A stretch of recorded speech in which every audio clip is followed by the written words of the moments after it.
குண்டலினி பயிற்சி. கையை எப்படி வச்சுக்கோங்க, மூச்சை இழுத்து வேகமாக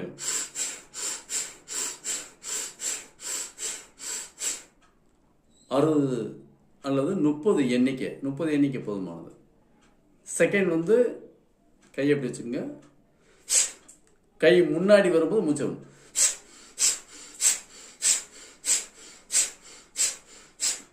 ரெண்டு. அடுத்து அப்படியே இந்த முழங்கை பின்னாடி வரும் மூச்சை விடும்.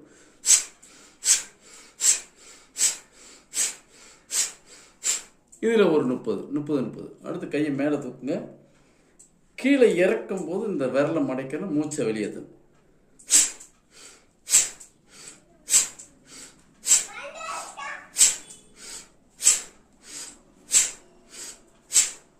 இந்த மாதிரி பண்ணுங்க. அடுத்து தலையை